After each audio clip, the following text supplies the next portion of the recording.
Hey everybody, greetings and salutations. This is week 2 of our semester together.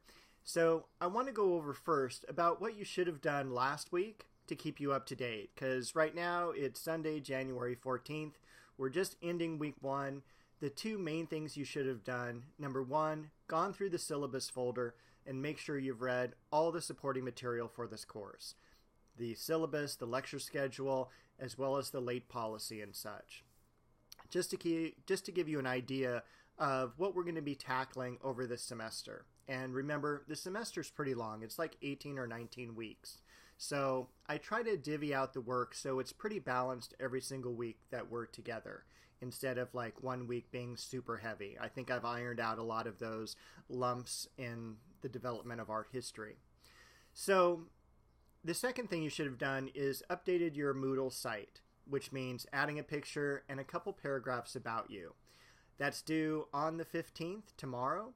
I'll be grading those during the week because I know a few of you are still adding the course, and I want to give you enough time to complete that project. As far as this week is concerned, we actually start delving into the material in the course, which is the first chapter, and since we're using volume 2 of the book, it's actually chapter 14 is where we start. If you took Art 3, this is the same chapter that ends the first volume of that book. It's Italy during the 1300s. Some people call it the Proto-Renaissance, but I just call it the 1300s. And it's called the Early Renaissance as well. So you're going to read through that chapter. Then you're going to log on to the Moodle site. I have a couple of videos that I produced that will give you a little bit more information about the time period. Once you're done watching those, you take the weekly quiz. This is going to be quiz 1. It's a very simple quiz. It's only 10 questions. True, false, multiple choice format to get you into kind of the test-taking mode again.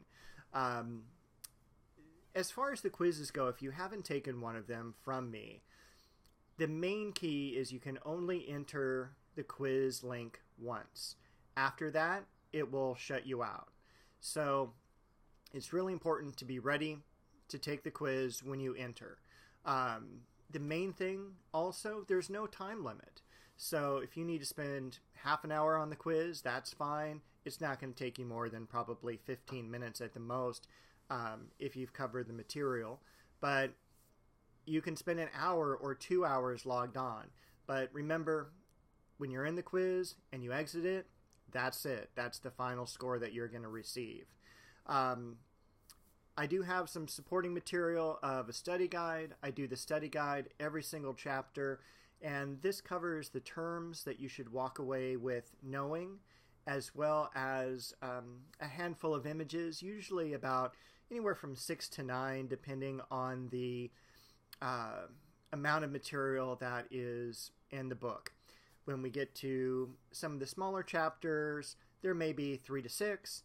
When we get to the larger chapters, it may be 9 to 12. So it's going to vary a little bit as far as the images, but the idea is there's so many images in the book, you don't really know which ones are important, and I kind of funnel or filter those out for you because those are the ones that perhaps can appear on the quizzes throughout the semester. So let me take a double check of my list here. And I think I've covered everything I need to for the first week. So with that, good luck with the first chapter. And I'll see you next Sunday, letting you know what's going to happen during week 3.